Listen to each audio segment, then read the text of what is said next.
botando ele para voar, né? O pastor vai dar aula hoje aí, converter não. vidas. Rapaz, quem faz esse trabalho não sou eu não, a gente só prega. Só É prega. despenseiro, é aquele que cuida da dispensa, da alimentação.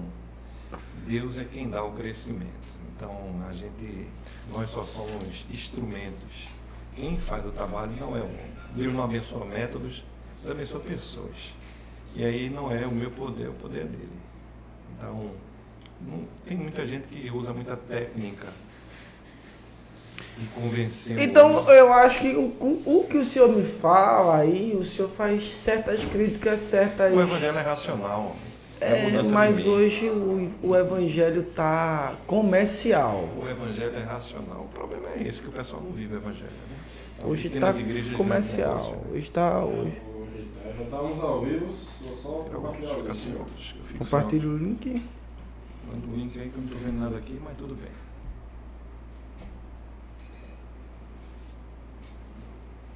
Eu vou me marcar no... Vamos mandar para o Instagram? Isso, vou me marcar. E mandar no WhatsApp também. Pronto, manda aí no WhatsApp que eu boto no meu story aqui, né? Não pode, né? Aí aqui não vai dar pra... Tá demorando pra ligar assim, bicho? Tá. Caramba. Deve estar atualizando, né? Não. Aperta Del. Fala Del. Delete. Tá, o teclado nem ligou, na verdade. O teclado nem ligou, era pra estar ligando. Nem ligou.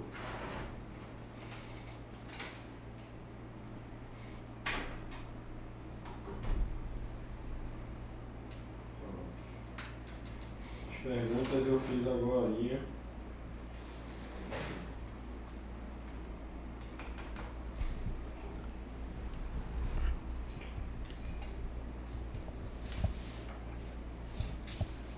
Hoje a agenda tá lotada. Aí o senhor atende que dias, pastor? Terças e quartas. Esse é de quarto.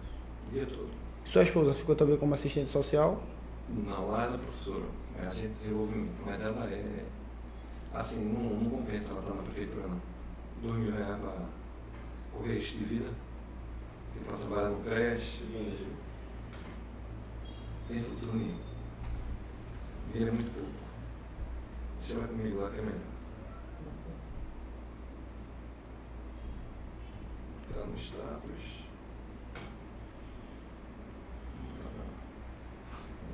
Igreja.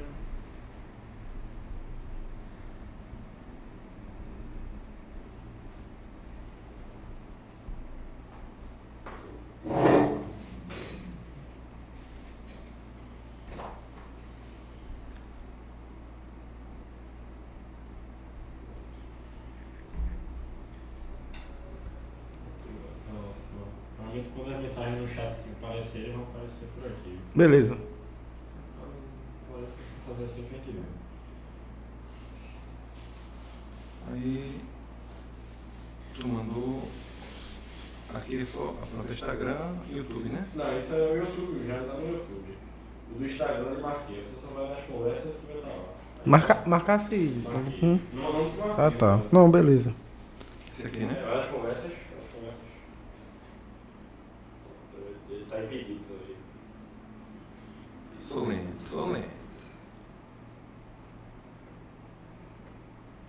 Desoculto. Pronto, essa aqui que é a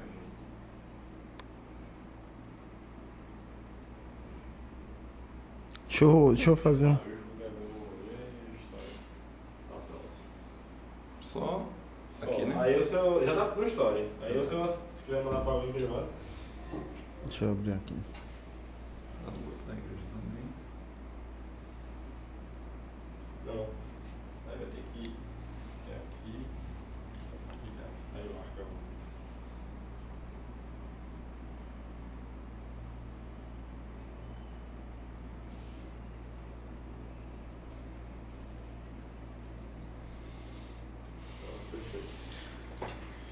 Fala pessoal! Aí, eu não vou ficar na live não, tá? Eu só abri aqui para avisar que eu estou ao vivo com o pastor Sérgio. O homem é pastor, é psicólogo, e presidente do Instituto Zoe. Corre lá pro YouTube, porque hoje a gente vai fazer a live lá, vai conversar lá. O pastor vai falar de muita coisa, vai falar das ondas da igreja. Você sabia que existiu a primeira, a segunda e a terceira onda? Você sabia também que o pastor Sérgio é psicólogo e tem um projeto social que é a coisa mais linda desse mundo, e ele é o responsável aqui na nossa região, que atende mais de quantas pessoas, pastor? Então, estamos chegando a 300. 300 crianças, 300 famílias atendidas. Um projeto de 1.005 pessoas. 1.005 pessoas alcançadas. Vão lá, corra YouTube, podcast Sucesso em Pauta. No mais, forte abraço e fiquem com Deus. Aí é com você agora. A câmera é aquela lá. A câmera é essa aqui, pastor. Vou começar agora com o senhor. Bora lá. Mas você não precisa falar. Aí é seu horário. Bora. Fala, pessoal, tudo bem? Mais um podcast Sucesso em Pauta e hoje a gente vai ter a honra de falar com o pastor Sérgio. Pastor Sérgio, que é psicólogo, é pastor, é professor também, que não deixa de ser professor, já deu aula, e é presidente do Instituto Zoe de Assistência Social. Pastor Sérgio, o senhor, a gente conversando aqui, o senhor disse faz 10 anos que já está em Nazaré, mas muita gente ainda não conhece Pastor Sérgio. Quem é Pastor Sérgio ou Sérgio? Quem é esse Sérgio? Da onde veio? Da onde surgiu? O que fez da vida? O que motivou a seguir o ministério de ganhar almas? Quem é Sérgio? Sou filho de Dona Cátia, né? Nascido no Recife, em 26 de setembro de 73. Naquela ocasião lá na cidade do Recife, após uma enchente, a minha família teve uma perda total. Minha família tem um poder de reconstrução muito bacana. E depois dessa reconstrução, nos anos 80, um tio doente mental, ele teve uma paranoia comigo e ele queria tirar minha vida. Ele era doente, né? E a gente teve que fugir de casa com a roupa do corpo e reconstruímos tudo de novo. De 85 em diante fomos morar em Paulista, saímos de Maranguape, ou de Recife, ali da Caxangá, do Zumbi, e fomos parar em Maranguape, no ano de 1985, com a roupa do corpo e uma mudazinha de alguma coisa lá, e foi difícil. Eu sou o filho mais velho de Dona Cátia, filho de mãe solo, né, que é o tema que se utiliza nos dias atuais. Era mãe solteira antigamente, agora chama-se solo, né? E eu sou mais velho de 5 da minha mãe.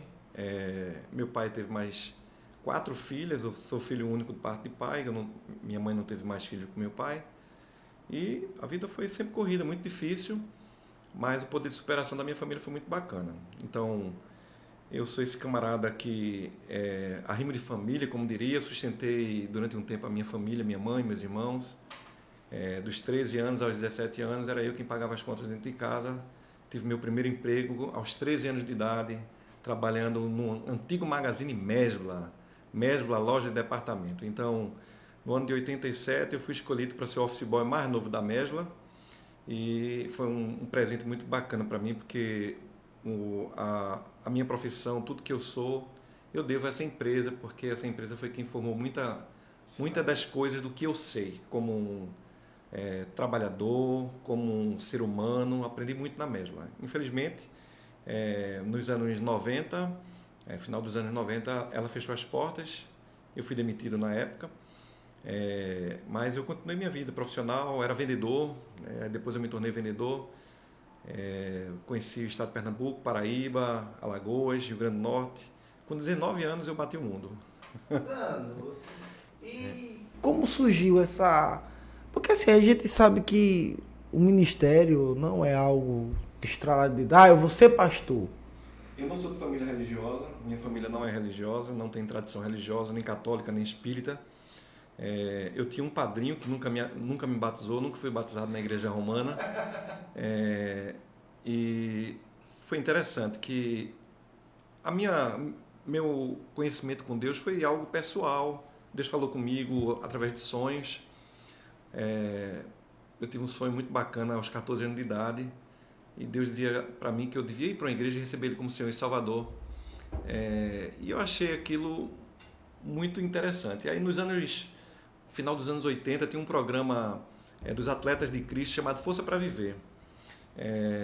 E ali eu recebi alguns textos do Novo Testamento e foi meu primeiro contato com as Escrituras, mas eu não era crente, apenas eu lia, gostava dos textos.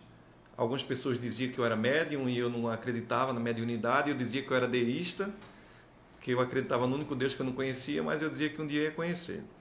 E aos 17 anos de idade, através de uma namorada que eu tive, ela me levou para uma igreja, onde ela ganhou num sorteio da Rádio Maranata na época, de 2 Bíblias.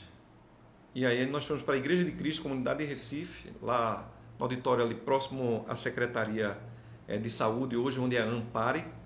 Nós fomos para um culto lá, ganhamos 2 Bíblias, e eu ouvi o Evangelho e me identifiquei de primeira, mas não me tornei crente.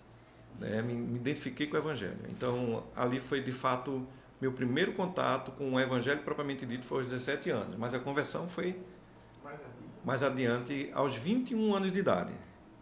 Me converti aos 21 anos de idade. Eu era o amigo mais brincalhão da turma. Eu era o cara mais palhaço, mais namorador. Metido a Dom Juan. Então Jesus fez a obra. Fez a obra completa, porque a minha conversão se deu uma semana antes do Recifolia. Na época, tinha um carnaval fora de época chamado Recifolia, e eu tinha ido para todos. Até que no fatídico ano de 95, 17 de setembro, eu me converti. E aí meus colegas não acreditaram, Não acreditaram que eu não iria para o Recifolia. E eu não fui, porque de fato Jesus entrou na minha vida e foi muito bacana. A minha conversão se deu na igreja congregacional. Onde o senhor é pastor? Não onde eu sou pastor, na denominação. Eu comecei andei pela igreja pernambucana, que a igreja pernambucana é a primeira igreja evangélica do Norte-Nordeste. Ela foi fundada em 19 de outubro de 1873, ali localizada na Rua do Príncipe, 328, propaganda gratuita, viu, pastor Jair? Ali próximo à Universidade Católica, está saindo um bocado de propaganda gratuita, né? E eu comecei a frequentar lá os cultos de doutrina lá nas quartas-feiras. E aí eu conheci um rapaz dentro do ônibus e eu perguntei se ele era evangélico, ele disse que era. E eu perguntei qual era a igreja dele, ele disse que era de uma igreja congregacional. E aí, curiosamente, eu disse para ele que estava frequentando uma tal de Pernambucana. E aí ele disse, é a mãe da minha igreja. E eu fiz, Aí ele disse que era, e eu disse, quais os dias de culto? Ele me disse. Eu disse que ia numa terça-feira, apareci uma terça-feira depois, mas apareci. E apareci já com Bíblia, as pessoas achavam que eu era cristão, e eu não era cristão. E ali eu comecei a frequentar, e chegou no dia 17 de setembro, após o culto, minha conversão não se deu dentro da igreja. O presbítero da igreja, que na época era só o irmão Aldo, ele perguntou para mim, varão, o que é que falta para você aceitar Jesus como seu Senhor e Salvador? E eu disse para ele, não falta nada. E aí ele não entendeu, eu me ajoelhei, ele, pessoal, vem cá, o varão está se convertendo aqui, está se convertendo. E aí oraram por mim, e até hoje. E aí, pastor, eu fiquei curioso com essa questão de como se deu. O senhor pastor de igreja, né? Cuida de ovelhas, e aí decidiu fazer psicologia. Como foi? A psicologia foi bem depois. A psicologia foi depois, né? Eu digo que a psicologia na minha vida ela foi tardia. Então, na minha conversão ali no ano de 95, me levou a ter sede de conhecimento. Sabe que o senhor é estudioso? De Deus, eu sou curioso. Não, porque o senhor já falou um monte de dados aqui. Se perguntar 3 dados, onde para eu gravar um criativo para lembrar do nome? Já esqueci até o nome do cara que eu tenho que lembrar. Data e nome, eu sou bom. Data e nome. Eu tenho um amigo que ele hoje mora em Campina Grande, trabalhou comigo na Mesla, que às vezes ele liga para mim só para saber o nome das pessoas. Ele diz quem era e eu digo o nome das pessoas e o setor que trabalhava. Que eu tenho uma memória muito boa. E ali, assim, no ano de 96, eu tinha prestado vestibular no ano de 95, queria cursar ciência biológica. E eu tinha prestado vestibular, na época de que a Federal jogava vaga para cima, quem pegasse era sua.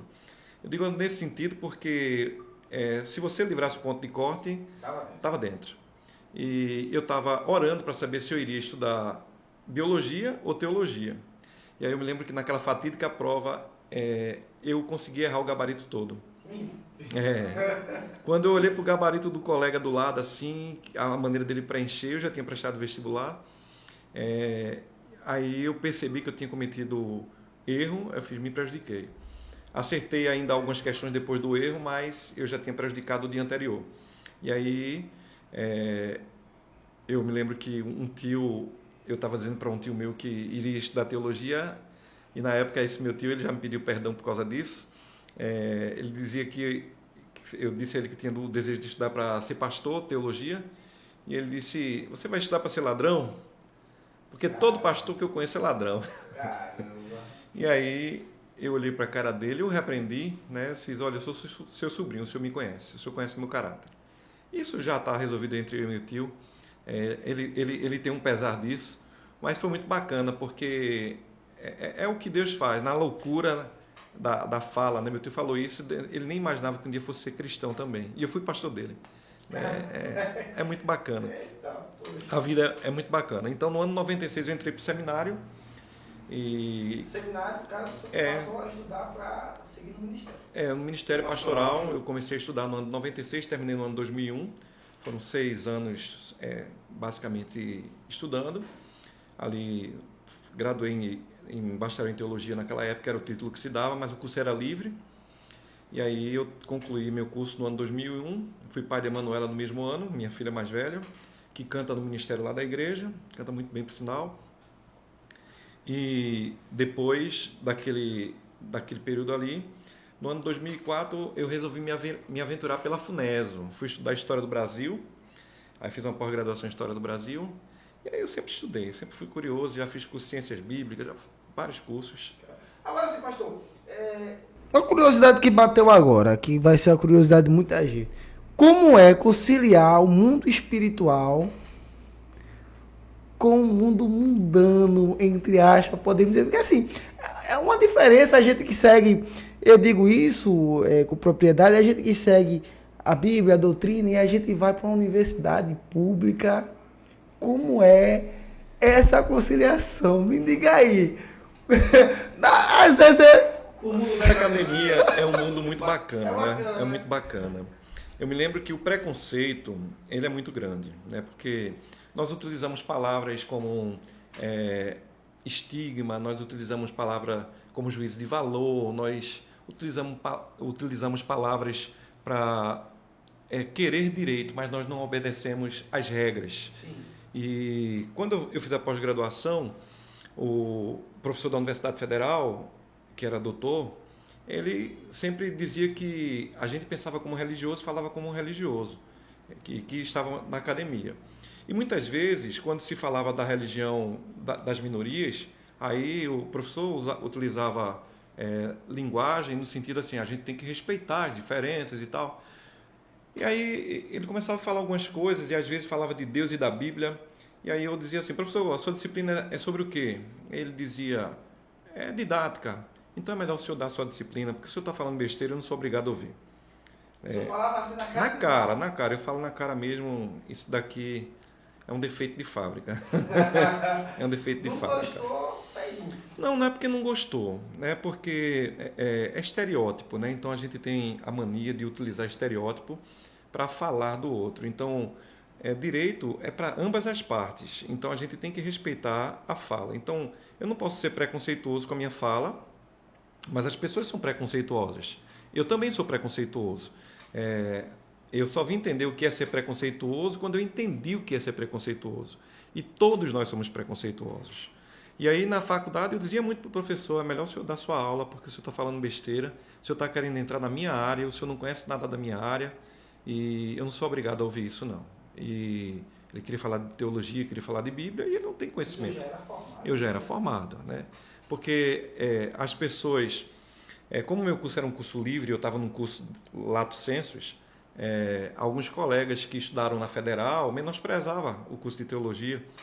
O Seminário Teológico Congregacional, quando eu estudei, que atualmente está com as portas fechadas, porque são crises que acontecem no meio religioso também. Nós passamos por crises. Na véspera do centenário da nossa denominação, estamos com o seminário fechado, não temos mais o nosso seminário congregacional do Nordeste funcionando, temos um outro seminário dando continuidade ao legado, mas são coisas que acontecem na nossa história, né?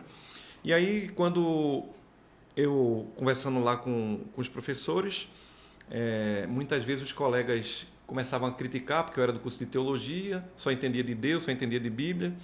E aí chegou na hora do TCC. E os colegas que vieram da Federal não sabiam fazer TCC. E aí eu dizia para ele, vem cá que eu vou lhe dar uma aula gratuita. Meu curso livre foi um curso bem feito, eu aprendi a fazer, eu vou lhe ensinar, vem cá, eu lhe ensino a fazer TCC. Ajudei 2 colegas a fazerem o TCC, ensinando didática, metodologia, porque o aprendizado ele vai além da academia, né? Você aprende não é só na academia, mas também na academia. E a minha graduação foi muito boa. E você perguntou psicologia. Veja, psicologia tem um intervalo de muitos anos. Nessa história de preconceito, quando eu estudava teologia, eu era muito preconceituoso. O senhor era preconceituoso? Ah, sempre fui. Sempre fui preconceituoso, infelizmente. Muitas vezes por ignorância, outras vezes por causa da cultura da época, né? A cultura que eu sou da geração dinossauro, né? Da geração X, né? Então é uma geração diferente da que tem aí nos dias atuais. Existem gerações e eu sobrevivi à ditadura, eu sobrevivi... O senhor foi da ditadura? Eu nasci no período da ditadura.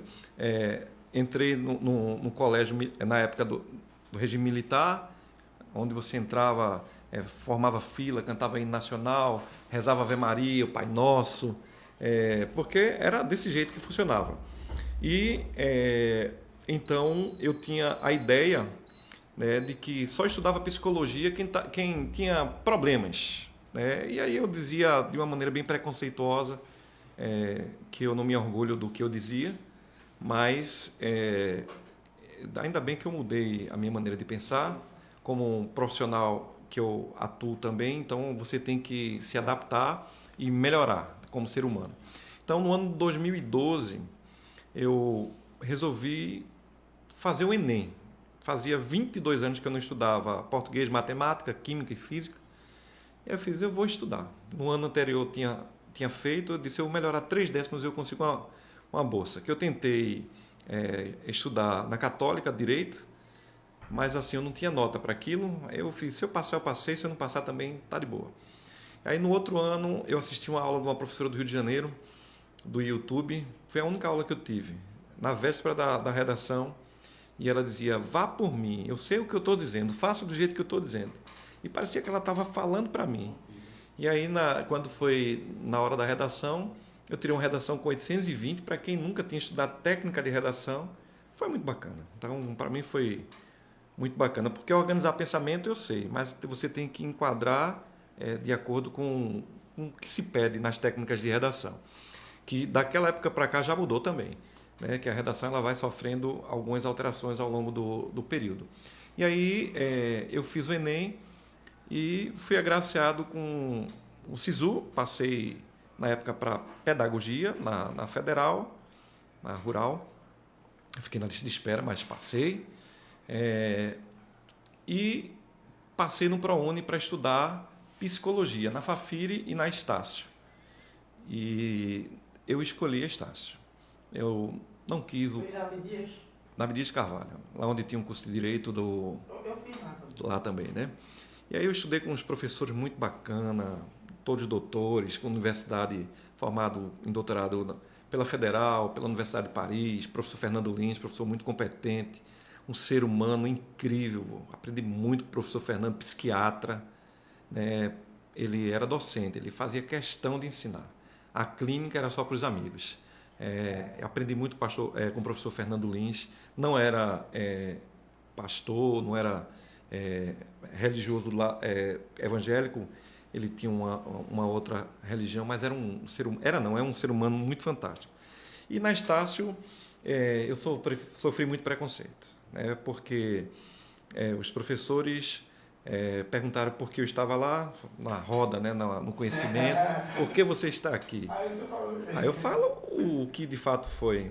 Eu disse, eu estou aqui porque eu recebi uma bênção de Deus e eu não tenho do que reclamar. Deus é muito bom para comigo e eu estou aqui porque eu recebi um presente de Deus.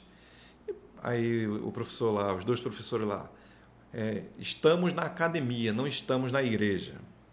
Aí eu perguntei para ele, o senhor me conhece de onde? Não, porque nós não estamos na igreja. Você está dizendo que é pastor, aqui não é a igreja. Olha, o senhor me conhece de onde? Porque eu ando na universidade desde os anos 90. Então, talvez o senhor não me conheça, mas eu vou me apresentar. Sou Sérgio Sangioli, sou formado em Teologia, pós-graduado em História do Brasil. Estou aqui porque eu ganhei um presente, porque fazia 22 anos que eu não estudava e resolvi fazer o Enem, me dei bem, ganhei. Estou aqui, não vou pagar R$1 para poder estudar. O curso de psicologia custava R$1.100, eu não paguei R$1. Então, eu estou aqui porque foi um presente. E outra coisa, para o senhor, meu nome é Sérgio. O senhor não me chama de pastor. Então, pastor é título. Aqui eu estou na academia. Então, o senhor me chama pelo nome. Aí o professor era muito engraçado, ele ria, ele gostava de provocar. E a gente foi fazendo amizade na faculdade, ganhando respeito, né, aprendendo muito, aprendi muito. Quase que eu vou para o direito novamente. No primeiro período, quase que eu migro para o direito, porque você podia fazer uma troca de curso dentro da mesma área. E quando eu olhei a grade curricular do direito, fiz, cara, não dá. Eu vou continuar na psicologia. E fiz uma boa escolha. Talvez um dia, quem sabe, eu vá para o direito. Eu só não tenho coragem de voltar para o Recife de ônibus, porque... Tem direito, tem aqui, né? Faz, tem ali na sala, vamos ver, talvez, quem sabe, né? E aí entrei... eu soube que o Arthur é do curso de Direito. Eu entrei em 2013, meu curso de 5 anos, a graduação, e eu antecipei ele, botei ele em 4 anos. Fiz meu curso em 4 anos. Cadeiras. 4 anos. Atuo desde 2016, comecei na clínica, e hoje, aqui na cidade, eu cheguei em 2016 para morar na cidade, mas eu estou na igreja exercendo o pastorado desde 2015. Vim substituir um pastor que teve um pastorado de 17 anos. Tempo, né? Muito tempo. E o pastor anterior, o pastor que eu substituí, tinha 31 anos. Então, são pastorados longos. A nossa igreja tem uma história de pastorado longos. E eu sou o terceiro em tempo até agora. E não sei quanto tempo, né? Porque é uma coisa que eu aprendi estudando, é que eu não tenho tempo. Quem tem tempo é Deus. Deus tem me dado tempo. Então, no tempo que eu tenho, eu faço o máximo que eu posso, que eu aprendi isso na vida também, enquanto eu posso. Por isso que eu me meto em tantas coisas e faço tantas coisas. E a gente vai falar já do Projeto Zoe, porque eu acho que, rapaz, eu fico ali observando, aí o senhor é pastor, tem que cuidar das suas ovelhas. Os problemas administrativos de uma igreja, que não é fácil. Pai, esposo, psicólogo, aí você tem que ter o tempo de psicólogo, presidente do Instituto Zoe. Estou com conta de mais 2 outras igrejas. E mais conta supervisionando o trabalho. Homem, haja tempo. E já fui professor. Professor. Eu ensinei na FATIN, a Faculdade de Teologia Integrada. E também, tive um ano de experiência na SEDUC São Paulo, na pandemia. Então, trabalhei online através da Psicologia Viva. Então, eu tive a oportunidade de estar também em sala de aula, dando suporte psicológico na pandemia para os alunos, né? Então, foi muito bacana. Pastor, falando em pandemia, não vou chamar de pastor, você é pastor, nem vou chamar de doutor Sérgio, vou chamar de pastor. Na pandemia a gente aprendeu muito, mas também trouxe consequências para a vida pós-pandêmica muito pesada.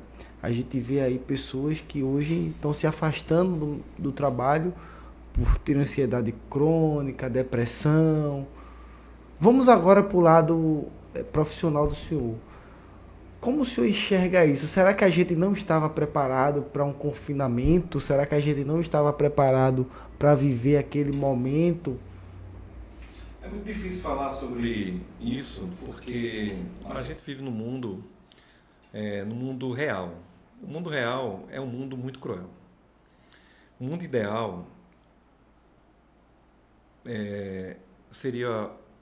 é o que eu sonho, é o que eu desejo, mas a gente vive no mundo real. E o mundo real é muito cruel. O mundo real vive de dinheiro, vive de negócio. Nós somos números estatísticos. A gente falar de algumas coisas, a gente termina se metendo em política, se mete em direita, se mete em esquerda. E eu não quero nem entrar nesse mérito, porque a mídia ela tem sido muito covarde na transmissão das informações. A fake news, a maior semeadora de fake news muitas vezes são as mídias tendenciosas, dando informações muitas vezes sem necessidade. Eu me lembro de uma cena, eu assistindo um programa de uma TV aberta aí, que quando eu saí da igreja me deu uma crise de pânico. Sério? Deu uma crise de pânico, porque a TV estava me ensinando a ter pânico, porque ela só falava de números. Ela não trazia uma notícia que prestasse. Era só pandemia, é só morte. Então, se o repórter espirrasse, muita gente morria dentro de casa, porque era muita notícia pesada nesse sentido. E quando eu percebi o que estava acontecendo, eu sou profissional da área de saúde, fiz, camarada, eu não acredito que isso está acontecendo comigo. Eu estou tendo uma crise de ansiedade. Sinto uma dormência no corpo, uma falta de ar, a vista escureceu. Muito sério, né? É muito sério. E o Brasil é o país mais ansioso do mundo. E aí é interessante que naquela ocasião eu vou desligar essa TV. Eu não vou assistir mais essa porcaria. Aí eu vou lá eu morava numa casa maior na época. Eu disse, eu vou lá para cima. Disse para minha esposa, eu vou lá para cima. Está acontecendo o quê? Estou passando mal aqui, mas eu vou lá para cima. Aí eu fui assistir besterol. Eu gosto de assistir besterol, ficar na minha caixinha do nada. Como homem, né? Eu gosto de ficar na caixinha do nada, vendo besteira. E aí eu vou dar risada com o Zelezinho. E aí, porque as pessoas que têm ansiedade, elas precisam aprender a enfrentar a ansiedade. Todo mundo tem ansiedade. A ansiedade é normal. Mas a ansiedade ela pode ser patológica, ela pode se transformar numa doença. E tudo isso vai depender da estrutura familiar, como nós enfrentamos isso no ambiente familiar. Porque o ambiente familiar ele pode ser muito bacana, mas ele pode ser também extremamente adoecedor e frustrante para muita gente. Então, naquela ocasião, filho, eu vou assistir besterol, porque você sorri, né, você tirar o foco daquela coisa, porque o que estava me dando ansiedade era o medo de morrer. Porque o ansioso ele pensa que vai morrer quando ele tem uma crise. O pânico, ele dura 15 minutos. O transtorno do pânico que as pessoas tratam. A pessoa pode morrer mesmo, Não, o pânico não mata, não. O pânico ele dá um desespero. Talvez ele possa morrer por causa se joga na frente de um carro com desespero e tal, coisa desse tipo. Mas o pânico é uma crise. Essa crise ela pode ser enfrentada de diversas maneiras. A primeira maneira mais simples é o exercício respiratório. O exercício respiratório ajuda a controlar a adrenalina, ajuda a controlar os pensamentos disfuncionais, aqueles pensamentos prejudiciais de autossabotagem. E aí você, controlando a sua respiração, uma pedrinha de gelo você colocando no seu pescoço, passando nos seus pulsos. Se você pega uma pedra de gelo que joga nas suas calças, você no instante vai esquecer que você está com falta de ar, que você está passando mal. Porque o corpo ele vai se defender do gelo, porque é um choque na hora. Então você tem que enfrentar o pânico, aprender se autoconhecendo de como enfrentar. O exercício físico, o exercício respiratório, ele tem a mesma validade de um processo psicoterápico ou de um processo medicamentoso, né? Porque a psicoterapia ela pode ser medicamentosa também. Só que nenhuma medicação para ansiedade vai curar a ansiedade. Não existe cura medicamentosa para a ansiedade. O que a medicação faz é aliviar sintomas. Então, eu sempre digo aos meus pacientes que se eles me ouvirem, eles ficam curados. E não sou eu que curo. Eu só faço mostrar os caminhos. Quem decide o caminho não sou eu, são os pacientes. E eu acho muito bacana que eu atendendo aqui na clínica, atendo algumas pessoas, atualmente estou atendendo aqui no Posto Central, é muito bacana você ver pessoas entrar num consultório cheio de problemas e você vem na segunda consulta e já vê a pessoa, não, porque eu fiz isso eu fiz. Já isso tudinho, como foi em tão pouco tempo? Em 2 consultas? Em uma consulta você já fez? Não, porque aquela conversa foi muito importante, porque comigo eu já faço intervenção no primeiro atendimento. Você chega com sofrimento, já chega ali, eu ouço, e no primeiro atendimento você já sai aliviado. Então, é muito bacana você poder ajudar de uma maneira muito rápida aquele sujeito em sofrimento psíquico. É interessante, né? Interessante. E aí, falando tudo isso, pastor, professor, psicólogo, como surgiu o Instituto Zoe? Da onde é que vem? Por que esse nome? Pois é. Como começou o Instituto Zoe? Como está hoje? O Instituto Zoe. O Instituto Zoe é meu filho, né? É meu filho. Criação sua, Instituto Zoe. O senhor pode bater no peito e dizer, Anderson, eu sou o criador pai do... da criança. Eu sou o pai da criança. Como é que são as coisas? Eu tinha o desejo de colocar esse projeto social com essas minhas crianças aqui desde os anos 2000. Lá na cidade de Paulista, eu vi um prédio que foi abandonado por uma creche por causa de um problema que houve com o administrador, o gestor da época, e o prédio foi abandonado. Então, eu solicitei ao governo do estado, eu inocentemente, sem muita maturidade, mas com muita vontade de fazer a coisa acontecer, eu resolvi pedir um termo comodato para aquele prédio, para administrar aquele prédio. E aí foi muito interessante, porque quando eu solicitei o comodato lá, na outra semana, o prédio estava abandonado. Na outra semana entrou uma empresa de TV e entrou no prédio. E eu achei aquilo estranho demais, porque foi logo após a minha ida lá na SEAB. E aí eu fiquei esperando uma resposta do governo do estado que nunca veio. Aí assim, pelo menos naquele período. E aí quando foi um ano depois, isso foi mais ou menos no ano 2013, 14, acho que 13 por ali. 13 para 14. Aí eu recebi uma carta do governo dizendo que tinha sido indeferido a minha solicitação. Então eu tinha criado um projeto para 200 pessoas e eu queria revitalizar aquele prédio, eu queria reestruturar um prédio que tinha uma creche, tinha quadra, tinha tudo, mas ele foi abandonado. Eu me lembro que nesse prédio eu cheguei a participar da inauguração da creche, era a creche que tinha lá em Maranguape. E eu não queria que aquele prédio fosse abandonado, então eu tinha uma ideia de colocar uma ONG lá. Mas não foi possível, a porta foi fechada, então eu resolvi construir uma congregação lá de Maranguape, lá em Riacho de Prata, e a minha ideia era de fazer já um projeto social, mas curiosamente, quando foi no ano 2014, a igreja daqui começou a passar por dificuldade e me convidou para ajudar. Então eu vim ajudar como presidente, como secretário dos pastores, eu vim ajudar aqui a igreja, porque o pastor estava doente. Eu comecei a ajudar a igreja e depois surgiu o convite para eu pastorear a igreja. E eu pastorei a igreja ali no ano 2015, fui eleito pastor, fazendo 10 anos agora, dia 29. E no ano 2018, a casa pastoral da igreja estava desativada e eu não queria mais aquela casa, ninguém morando na casa.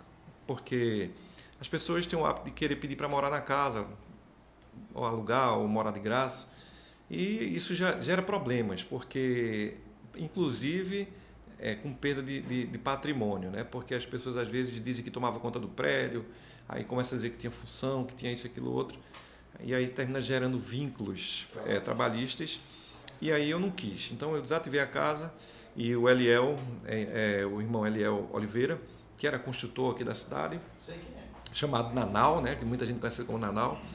Eu disse para Eliel, me ajuda a reformar essa igreja. Ele é um cara muito inteligente, ele disse, pastor, a gente faz isso, faz isso, faz isso. E ele transformou a casa em 4 salas de aula. Então, ali, ele começou o processo da reforma da casa, E no ano 2018, no dia próximo ao 8 de março, nós fizemos, juntamente com as mulheres da igreja, lá na Escola Torquato, uma comemoração ao Dia Internacional da Mulher, com as crianças da comunidade do Alto da Boa Vista, da Vila Madalena e de Pedregulho.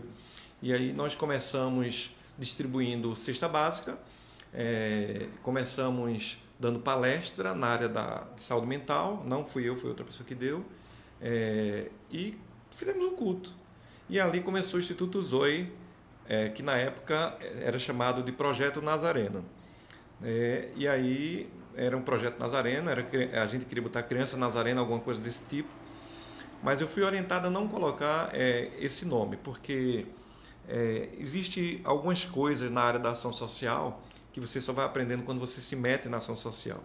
Então eu me meti na ação social sem saber o que eu estava fazendo e de fato o que eu queria, apenas eu queria ajudar. E aí o meu desejo era de fazer uma parceria com a Compassion, porque eu conhecia 2 projetos nossos da igreja pernambucana, a SAC, que é o Potira, que funciona lá na cidade de Paudalho, em Xande Cruz. É um projeto que é um dos mais antigos de Pernambuco, né? O BR, se não me falha a memória, é o 125, mas se não for 125, eu sei que é um dos mais antigos que tem, daqui de Pernambuco. Achava interessante o trabalho deles, e eu conheci também o trabalho da Igreja Congregacional de Dois Carneiros, o projeto CDI de lá Dois Carneiros, onde eu tive a oportunidade de trabalhar com eles, e no ano 2021. Então, dali, em 2018, nós começamos com 40 crianças. 40 crianças em 2018. E das 40 crianças, a gente queria fazer parceria, mas a gente não tinha estrutura, e é interessante que os recursos nunca faltaram. E eu perguntei a um primo meu que trabalha com ONG, e ele é contador de uma ONG, e eu perguntei a ele, para tomar conta dessas crianças por mês, tu acha que eu gasto quanto? E ele dizia na época, Sérgio, você deve gastar entre 5 e 6 mil para fazer o que você faz. E eu disse, e se eu te disser que eu não gasto nem 100 reais por mês? E ele dizia, como assim? Eu fiz, porque a gente vive de milagre. Tem gente que não acredita em milagre. Eu digo que eu não acredito em acaso, eu acredito em providência. E nós ganhávamos quase que tudo. Não faltava nada. Os feirantes da cidade, eles doavam frutas. Dona Sônia, que é a costureira aqui da cidade, Dona Sônia, ela ia na feira e conseguia para a gente muita doação de frutas e verduras. Todas as crianças, quase toda semana, levavam fruta e verdura para casa, além de tomar café, de almoçar e de receber atendimento. Lá toma café, almoça? Toma café e almoça. A gente trabalha 4 áreas, né? Desde o começo a gente trabalha em 4 áreas. A cognitiva, para ver o desenvolvimento cognitivo da criança, que é a parte de saúde mental, do desenvolvimento intelectual. A parte física, motor, a questão da saúde. A parte também que a gente vai chamar da área de cidadania. A gente vai ensinar bons modos, educação, higiene, coisas desse tipo. E a área de bem-estar e saúde. Na área de bem-estar e saúde é onde entra a alimentação. Então, a gente passou por muita situação. Teve uma época do bode, eu ganhei uma doação de bode. Eu ganhei uma doação. Mas foi a buchada? Não, só foi carne de bode mesmo. O projeto CDI me deu um saco de bode. Esse saco de bode durou meses, porque ele era a igreja de lá, ela é inscrita no banco de alimentos, e ela ganhou e fez uma doação para a gente, que é a bênção transbordante, que eles são abençoados e abençoam outras entidades. E aí a diretora de lá, Rosana, que é minha amiga, estudou comigo, o pastor de lá também estudou comigo, pastor Lincoln, aí, pastor, eu tenho uma doação aqui, o senhor quer? E assim a gente foi muito abençoado pelo projeto CDI, eles nos abençoaram muito, com várias doações. E esse bode, ele passou meses aí, nunca acabava, era sopa de bode, era bode guisado, pirão de bode, e os meninos estavam tudo berrando lá, berrando e pulando. Aí teve um dia que eu já me abusei de tanto comer bode, sopa de bode, tudo de bode. Aí eu disse assim, Everaldo, tu quer bode, transforma aqui em peito de frango, qualquer coisa, mas leva esse bode, não quero mais esse bode aqui não. Aí levou o bode, foi engraçado, eu lembro que teve um cabeleireiro aqui, que ele foi com a esposa dele lá, no projeto, e a gente tinha desfeito do bode. E aí, assim, não tinha carne para outro dia, que a gente dá o café da manhã e dá o almoço. A turma da tarde que vai, eles lancham e depois jantam. Que a gente trabalha com crianças no contraturno escolar. A gente não quer que a criança esteja fora da escola, nem pode. E aí, foi muito bacana que essa jovem senhora chegou lá e disse, pastor, eu tenho uma doação para fazer para o seu projeto e tal. E aí ela chegou e fez uma doação, na época foi R$200. E eu disse, não, a senhora pode comprar peito de frango para mim, pode comprar de carne todinho. Não, se o senhor falar, o senhor compre. Estou doando aqui para o projeto e tal. Então foi muito bacana. Então nós fomos fazendo assim, basta cada dia o seu mal. O pão nosso, o pão cotidiano nos dai hoje. Jesus ensinou isso.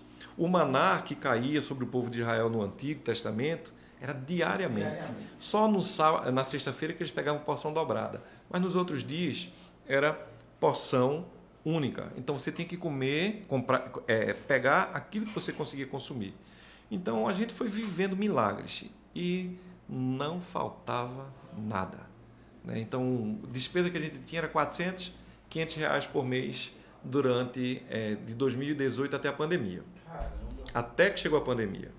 E como foi a pandemia? Agora fiquei curioso para saber como foi a pandemia para essas crianças, para o senhor, para a igreja. A pandemia, no ano 2020...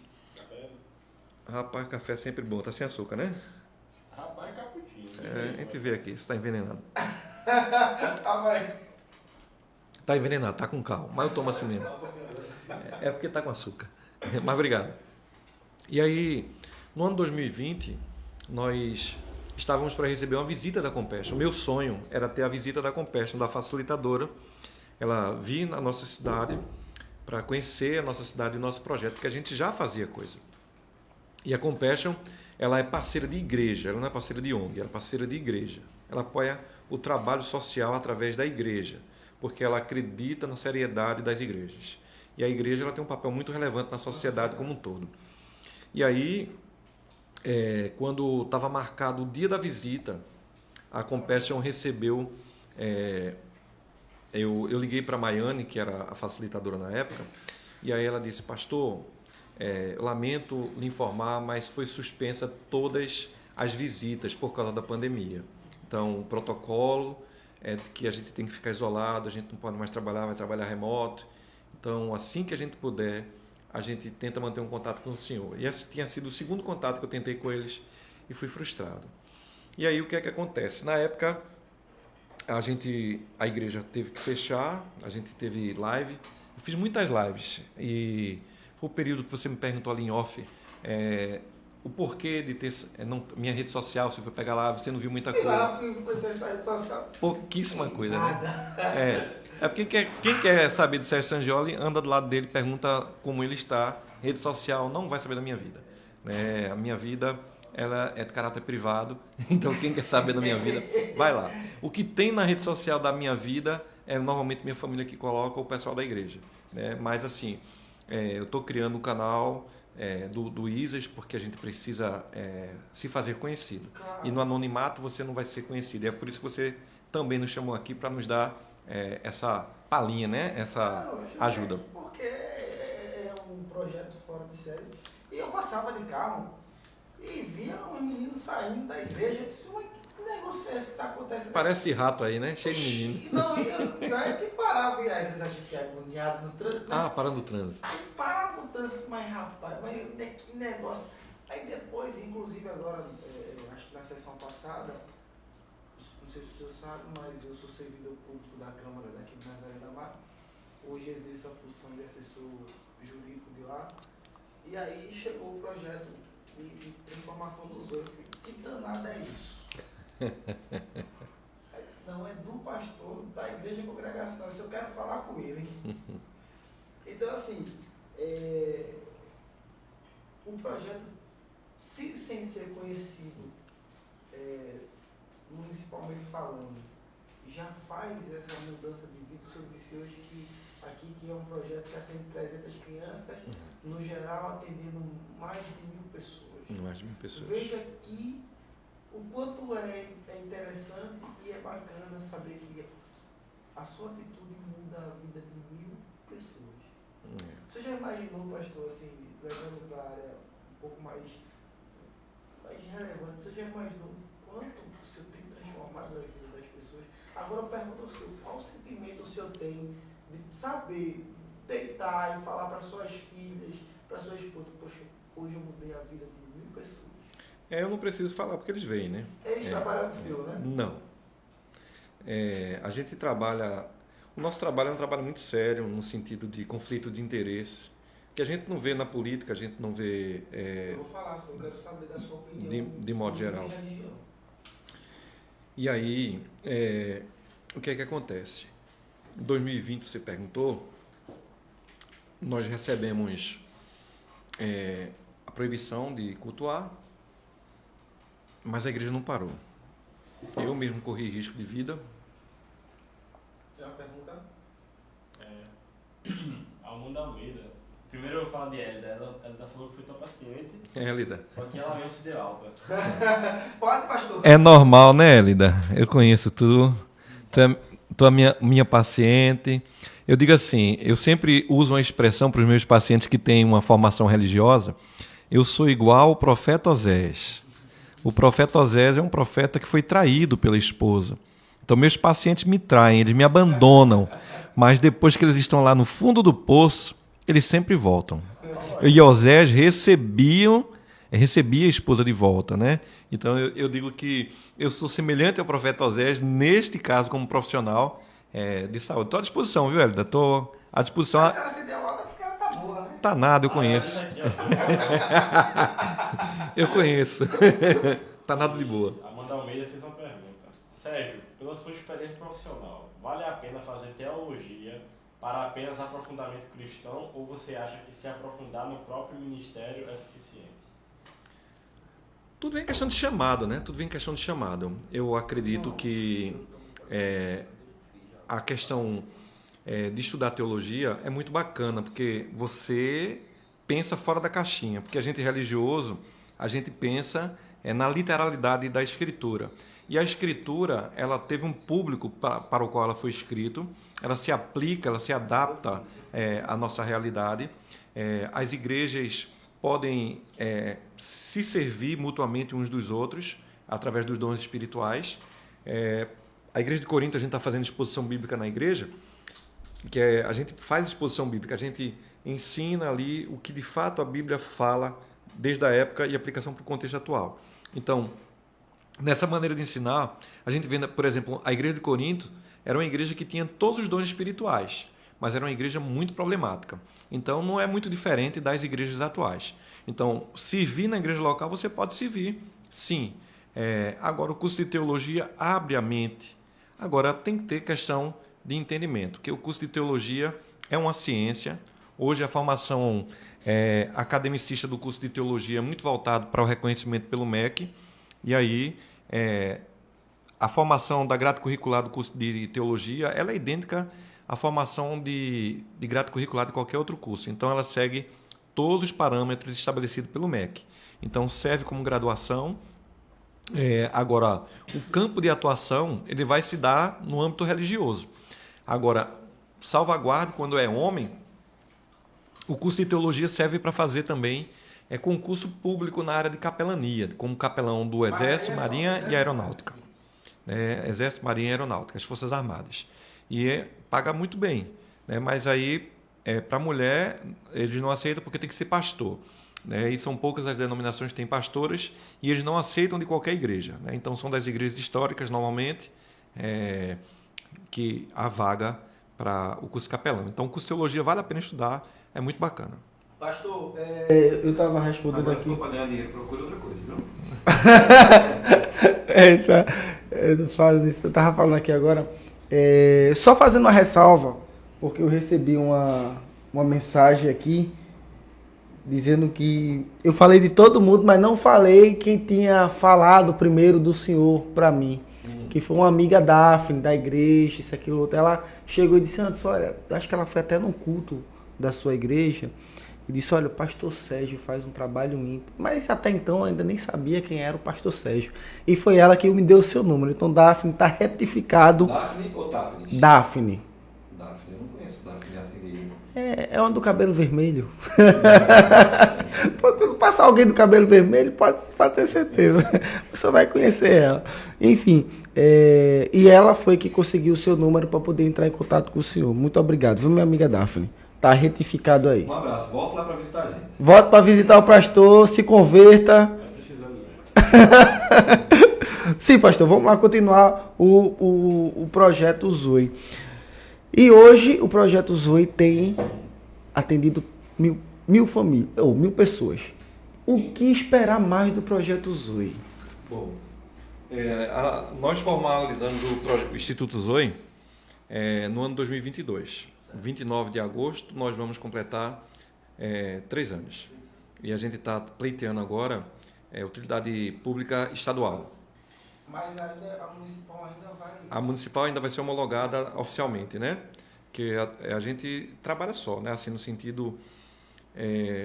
há muitas organizações no município e como eu não era da área, não sou da área de assistência social, eu tenho aprendido muita coisa.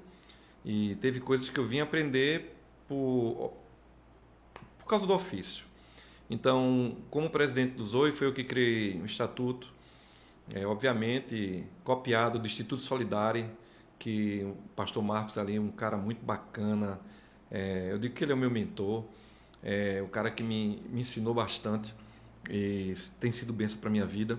Eu me inspiro muito nele para fazer um pouquinho do que ele faz lá no bairro do Coqueiral, ali em Tegipió. E aí a gente conseguiu aprovar o Instituto Zoe ali no ano de 2022, porque com a parceria com a Compassion, porque aí deu uma puladinha, mas eu sei que a gente também tem tempo, com a parceria com a Compassion, ela só foi concretizada no ano 2022. E eu soube por um acaso que havia uma reunião da Compassion na cidade de Limoeiro, que o pastor Jones da cidade de Sirigi, na época, me comunicou que ia ter uma reunião lá e eu não estava sabendo.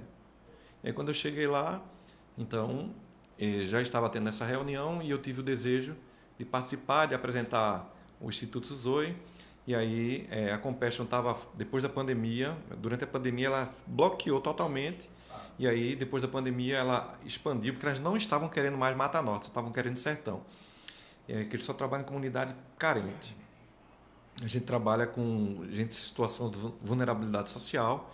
O perfil dos nossos beneficiários é gente que vive com cerca de até R$330, 340 per capita, né, que vai dar um terço do salário mínimo. Pastor, no caso, vocês, quando vão...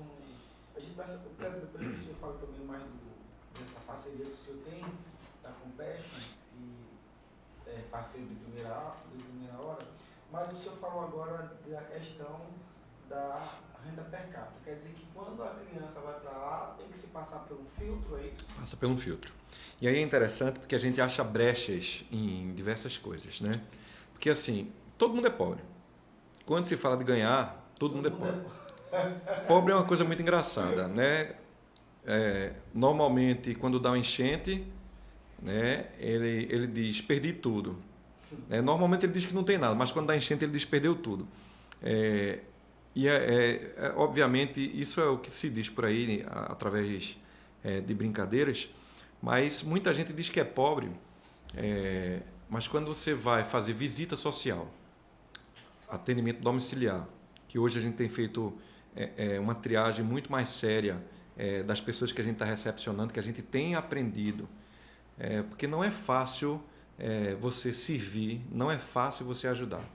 As crianças, nenhuma delas me dão trabalho, mas a gente trabalha com as mães, você não tem noção da trabalheira que essas mães dão. Você não tem noção. Então, hoje, desde o ano passado, a gente tem uma parceria com a Prefeitura, independente de gestão, a gente tinha parceria com a Prefeitura, pelo menos assim, eles cediam um ônibus para a gente, e a Prefeitura cede o ônibus para a gente para pegar os nossos beneficiários, porque as crianças têm que morar de até 30 minutos andando do projeto.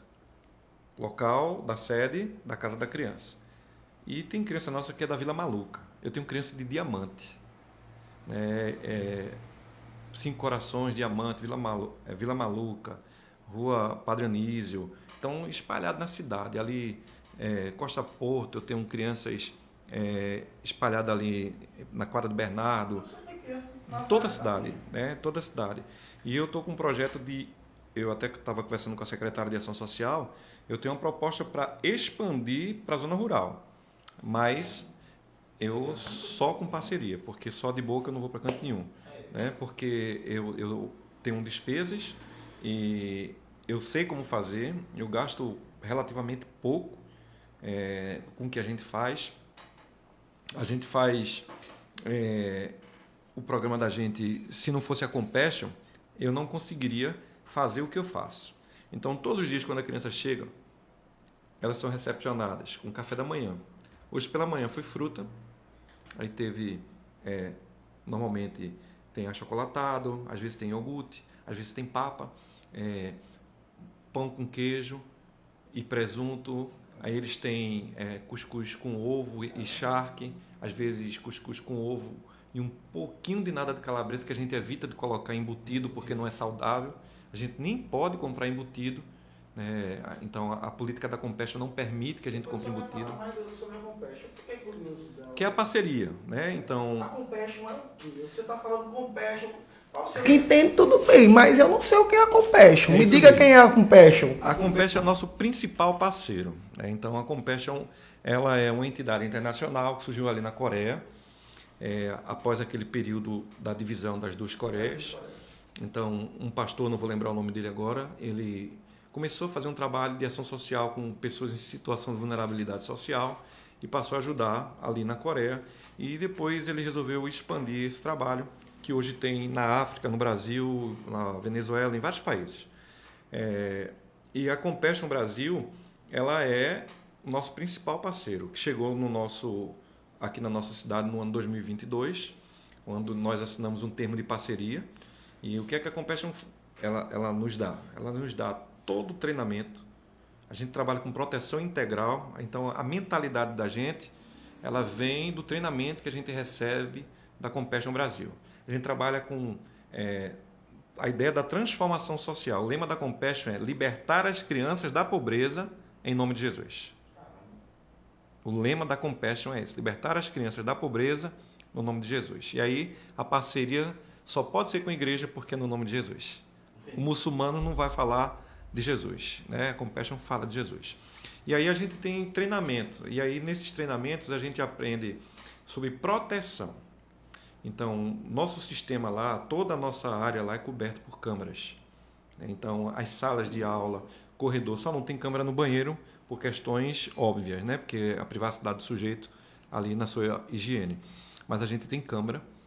Todo o nosso colaborador, todo o nosso pessoal voluntário, eu tenho que fazer a pesquisa de antecedentes criminais, eu tenho que fazer treinamento, eles têm que assinar um termo de proteção, porque a gente trabalha com gente em situação de vulnerabilidade social, inclusive correndo risco muitas vezes, né, de vida. E aí a gente não pode... A gente ensina as crianças a não tocar nas partes íntimas, a gente leva para o banheiro, mas diz o que eles têm que fazer, a gente não toca nas crianças, a gente ajuda, a gente só recebe lá no centro, que a gente tem trabalho hoje a partir do Nascituro. Então a gente já tem um novo programa. A partir do Nascituro você já pode? Hoje eu já tenho um novo programa, que é o programa Sobrevivência, onde eu pego as mães grávidas e elas ficam com a gente ali recebendo suporte. A gente tem visita domiciliar com as nossas agentes de desenvolvimento infantil, que quem faz esse trabalho é a irmã Cláudia, a diaconisa da igreja. Ela é agente de desenvolvimento e ela faz esse trabalho, ela vai nos lares, e aí a gente vê a questão do quadro vacinal, a gente vê se a mãe está fazendo o acompanhamento pré-natal, porque elas têm que fazer o pré-natal, a gente faz a avaliação de saúde da mãe, quando o bebê nasce, a gente dá um kit para essa mãe com fralda, um enxovalzinho, né? Então a gente dá um kit de enxoval e uma cesta básica sempre para a família. Todos recebem esse kit num programa de sobrevivência, que é um programa que a gente está há pouco tempo, há poucos meses, né? Então a gente tem esse programa de sobrevivência para 15 mães, né? Então hoje a gente só atende 15 mães, e quando o bebê nasce a gente acompanha dentro do lar até 1 ano. E aí a gente, no atendimento no lar, a gente vê o desenvolvimento físico, cognitivo, né? Vê a questão da fala, a gente vê o desenvolvimento integral da criança. E quando a gente percebe algumas dificuldades, a gente encaminha para, no caso aqui, seriam os PSFs ou para os órgãos responsáveis, né, competentes. Então, a gente tem crianças divergentes também lá no nosso centro, neurodivergentes, né? Então, a gente faz esse atendimento com essas crianças. Quando ela faz 1 ano de idade, ela entra para o programa de apadrinhamento da Compassion, né? Que esse programa de apadrinhamento da Compassion, que é o nosso parceiro, é ele quem permite com que essas crianças estejam sendo assistidas por nós, porque eles é quem mandam o recurso para a gente manter essas crianças aqui no nosso projeto. A Compassion, ela é extremamente exigente com a prestação de contas. Então, a gente tem contador, conselho fiscal, funciona perfeitamente. O sistema da Compassion, o plano de contas, eu só posso gastar dinheiro dentro das áreas específicas, eu tenho que fazer um planejamento anual dos meus gastos por áreas. Então, eu não posso fugir. Eu tenho, às vezes, eu estava dizendo lá, eu tenho um recurso, mas eu não posso fazer porque não está dentro do planejamento. É para eu muitas vezes sou obrigado a devolver, né? Então nós fizemos uma intervenção ano passado, uma intervenção odontológica, onde nós investimos quase 50 mil reais nos dentes das nossas crianças. Fizemos atendimento odontológico para todas as crianças, fizemos uma triagem com os profissionais da área, fizemos orçamento, porque eles têm que me dar nota fiscal. Eu tenho que prestar contas de cada isso, tenho que tirar foto, tenho que fazer relatório. Cada programa que eu tenho desse, eu tenho que prestar um relatóriozinho, um TCCzinho, um artigozinho de 12 páginas, normalmente. 12 páginas? Normalmente. É fácil. É fácil. É fácil. Quando a gente faz coisa certa, 12 laudas de... Mas assim, né? Vem sofrer conosco, né? Então, assim, é muito trabalho. Eu digo que a Compassion, ela é sem compassion. Ela é sem compassion nesse sentido da prestação de contas. Ela não tem compaixão. Na hora da prestação de contas, o certo é certo e o errado é errado, acabou-se.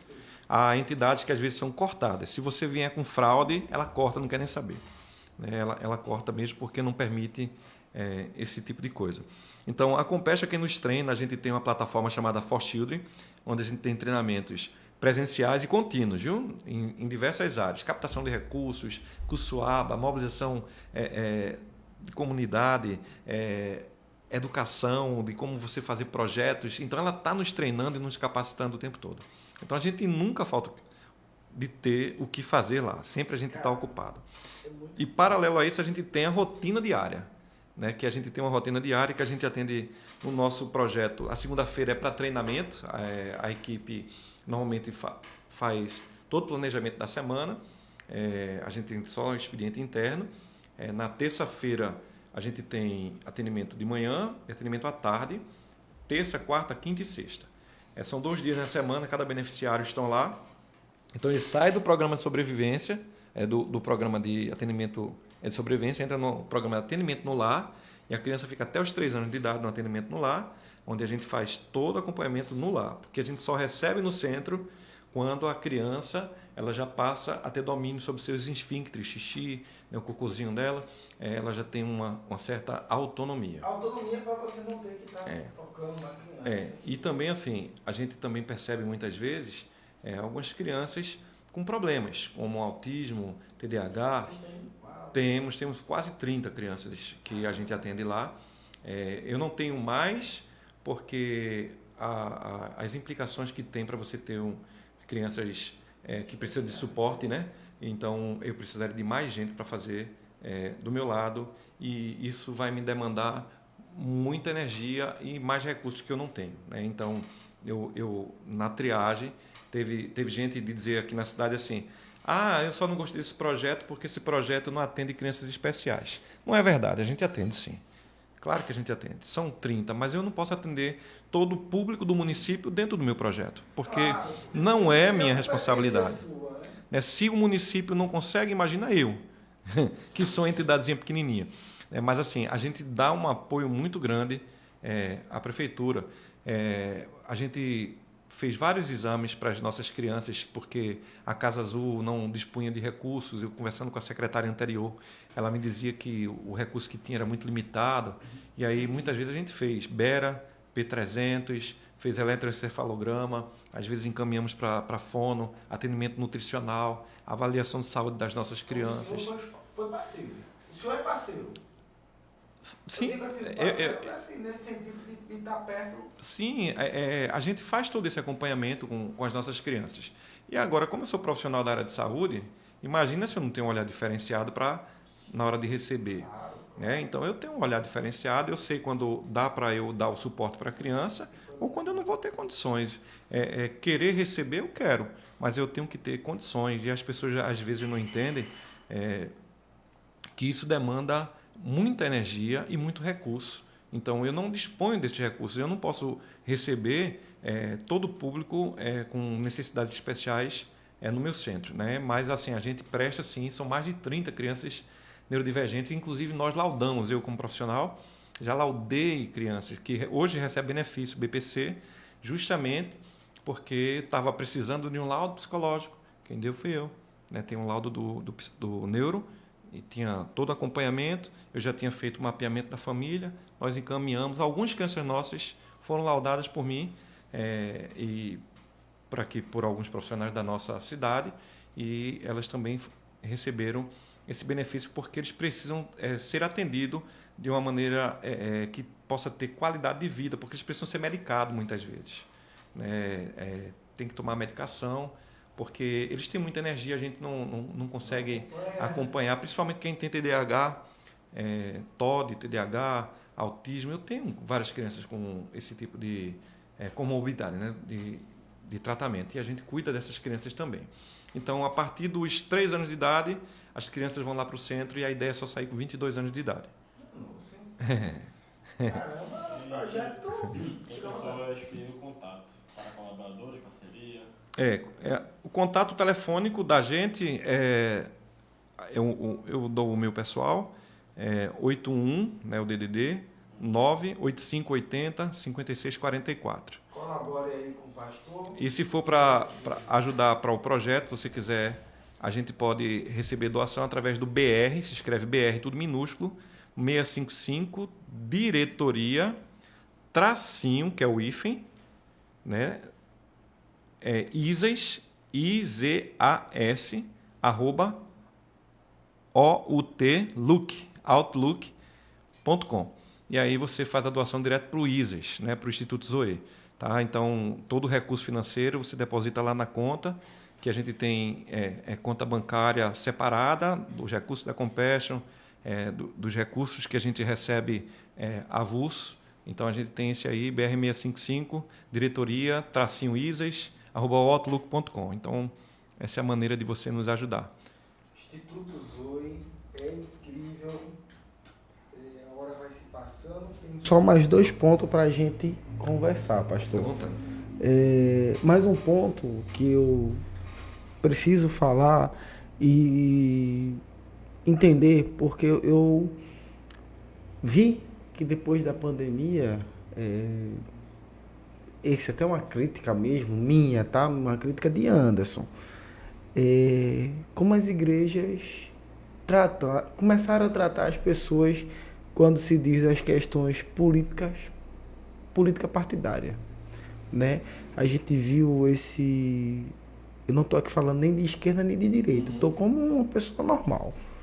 Na verdade, eu sou uma pessoa normal. Bom, depende do que é ser normal. O que é ser normal, né? Com a psicanálise, normal é ser neurótico. Mas os neuróticos podem ser obsessivos e podem ser compulsivos. Então, normal é um critério muito subjetivo. Já gostei da intervenção do homem agora. Veja, pastor, e a gente viu no último pleito eleitoral para presidente, mais uma vez, repito, não sou aqui Lula, Bolsonaro, eu sou Anderson. Esse negócio de fanatismo, né? Não. Até porque hoje de manhã eu estava dando aula para vereadores na cidade de João Pessoa. Então, eu não tenho problema nenhum com política, pelo contrário, eu amo o que eu faço. Mas eu vi isso. E uma certa vez eu estava na igreja e no período eleitoral o pastor começou a falar de um candidato, eu me levantei e fui embora. Porque ali, na minha opinião, não era o momento de estar se falando. Eu não vou para a igreja para ouvir político. Eu não vou para a igreja para fazer isso. Como o senhor viu isso e a gente perdeu muitas pessoas, muitas vidas foram foram perdidas porque a igreja disse, porque a igreja só vota em fulano quem é da igreja, a igreja é de direita, a igreja diz... A igreja tem partido, pastor? A polarização sempre é muito perigosa, né? Prudência e caldo de galinha, a turma diz que não faz mal a ninguém, né? Então, caldo de galinha, a gente sabe que tem suas ressalvas, né? Mas, assim, o púlpito, ele não pode ser cedido para âmbito político, né? Então, crime, inclusive, foi colocado como... A ideia do cabresto eleitoral, ela já existe desde a época dos coronéis. Sim. Né? Então, elas continuam, né? Porque as igrejas, elas fazem seus candidatos. Eu não faço... O que eu estou fazendo não tem nada a ver com política. Eu não sou ligado à política. Eu não estou nisso aqui. A gente não vai ver Sérgio 2028 candidato a vereador? Não vai ver. Porque não é o seu... Meu chamado é para ser pastor. Se um dia eu vier a ser qualquer coisa, eu deixo de ser pastor. Entende? Porque eu não quero atrelar a minha imagem ao pastor. Então, eu tenho que deixar uma coisa para me dedicar a outra. Mas, assim, talvez na velhice, talvez, eu estiver mais velho, eu não penso em ser vereador. Nunca pensei. Cargo legislativo, porque eu sou executivo. Então, se eu quiser ser... Me desculpe aí, viu, Aninha, e qualquer um que estiver aí, lá na frente, quem sabe, eu posso ser um candidato a alguma coisa. Mas, assim, não pretendo. Né? Meu negócio não é com política. Eu não faço o que eu faço por causa de política. Eu, na realidade, eu sempre fui um camarada apolítico.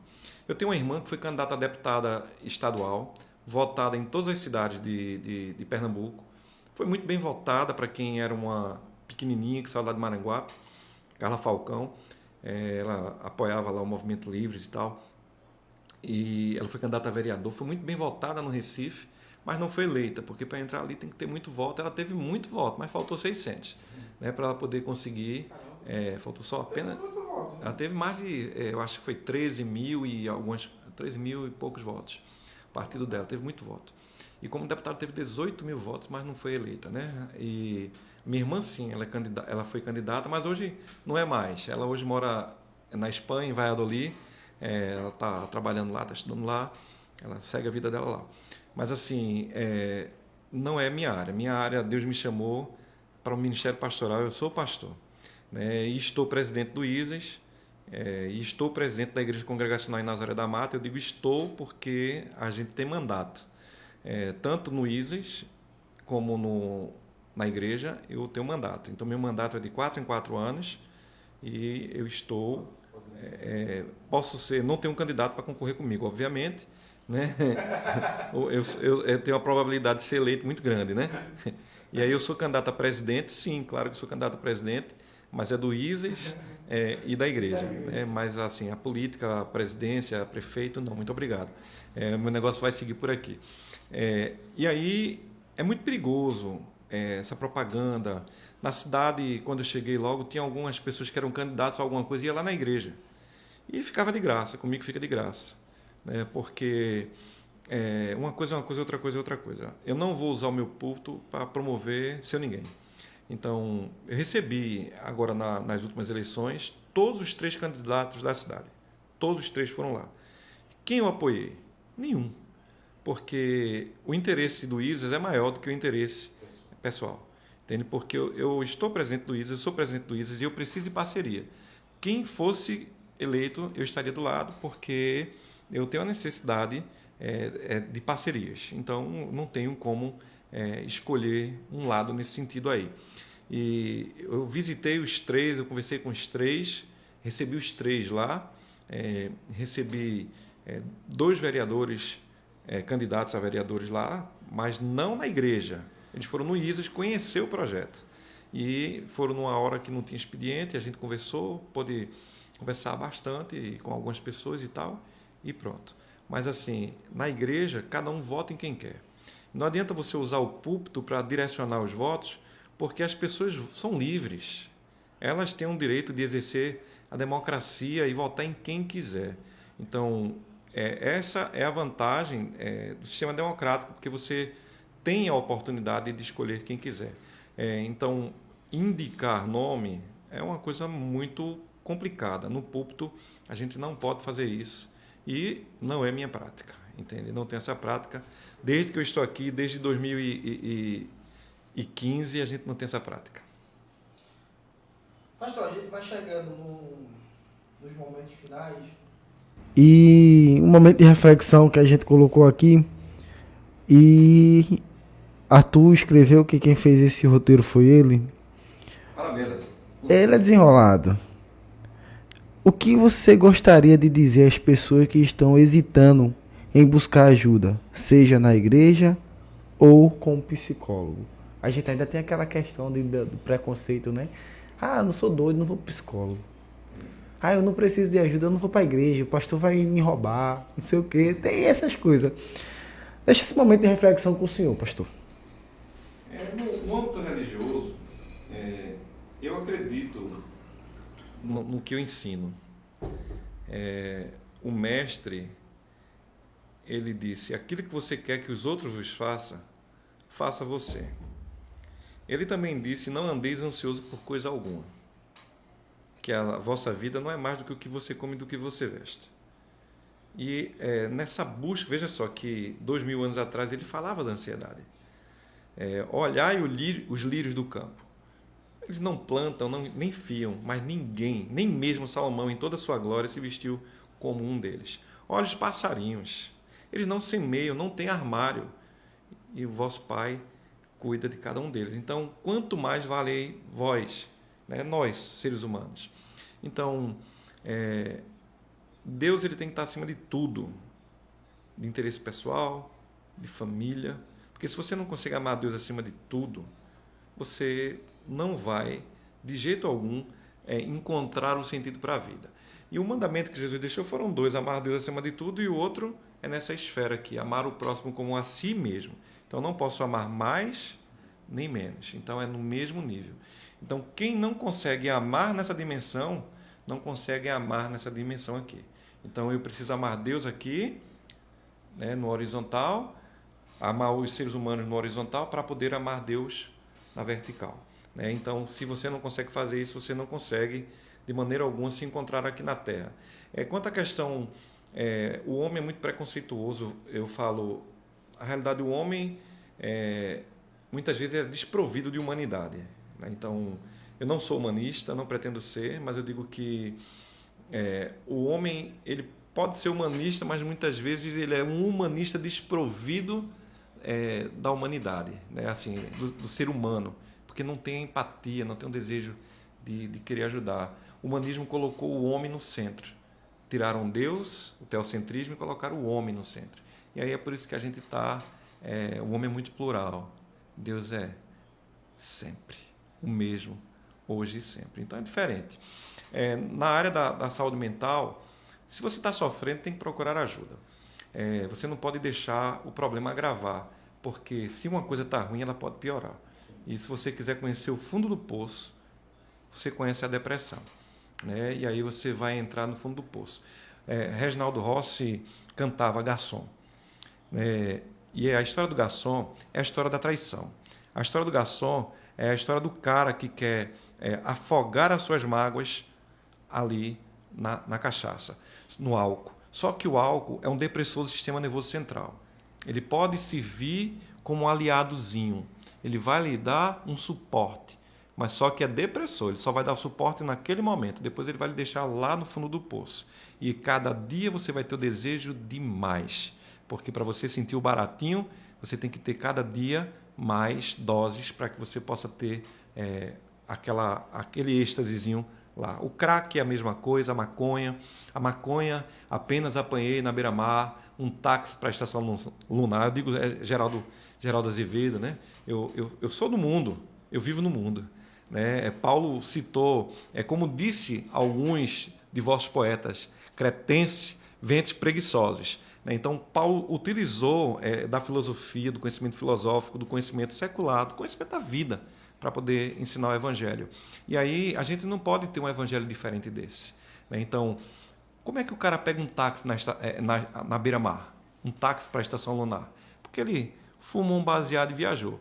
Né? Só que é a maneira que as pessoas têm de viajar. Só que esse barato vai sair caro, né? Porque o THC, produzido ali pela maconha, que vai dar o barato, a lombra, ele vai causar problemas. Eu tenho 2 cursos de especialização na área de álcool e drogas. Então, a lombra, ela vai deixar você lombrado na hora, mas vai deixar você a longo prazo com mau humor irreversível. Semelhante à bipolaridade. E se você tiver traços de esquizofrenia na família, traços hereditários, então toda droga ela é um antecipador dos problemas psíquicos. Então o aparelho psíquico vai sofrer, vai chegar em colapso e a pessoa tem uma tendência, se você tem hereditariedade, não ande pelo caminho das drogas, porque você vai se dar mal. Então, quem bebe todos os dias, para de beber, entra num delírio tremens ali, vai sofrer e tantos outros problemas mais. Bom, pessoal, hoje eu falei com o pastor Sérgio, pastor, psicólogo e presidente do Zoe. Foi um papo muito bacana, pastor. Eu confesso que sua sabedoria é esplêndida e o seu jeito de tratar as pessoas, a sua humanidade e a sua sensibilidade trará frutos que só o Pai Celestial poderá recompensar o Senhor. Foi um grande prazer tê-lo no nosso podcast e agradecer a todas aquelas pessoas que nos assistiram, que deram o privilégio de conhecer um pouco do pastor Sérgio. E eu fui agraciado hoje de poder lhe conhecer e conhecer um pouco mais da sua história e principalmente do Instituto Zoe. Aos amigos que estão nos assistindo, um forte abraço e fique com Deus. Mas espera aí, pastor, fale da sua igreja, diga qual é o dia de culto, para depois dizer que não chegou aqui e não falou do dia do culto. Diga aí o dia de culto para os nossos amigos. O Instituto Zoe funciona na sede da Igreja Congregacional, na parte de trás a gente está construindo um prédio novo. E a gente... A casa, né? Nós estamos precisando de ajuda até para fazer uma intervenção lá. Então, se você puder colaborar conosco, a gente aceita. Avenida Coronel Luiz Inácio, 778, aqui próximo à Delegacia de Nazaré. Os cultos toda quinta-feira, a partir das 19h30, estudo bíblico. Escola dominical, 9 horas da manhã, todos os domingos. E à noite, nosso culto de adoração, às 18h30, né? Então, você só não vai lá se você não conseguir passar pela porta, porque se você for gordo demais e não conseguir passar pela porta, a gente derruba a porta, mas a gente quer você lá. E se você não tem condição de ir, porque não tem carro, a gente vai lhe buscar em casa. A gente tem uma Kombi para ir buscar as pessoas. A Kombi é a guerreira. Pastor, foi um prazer tê-lo aqui. Mas, forte abraço, pessoal.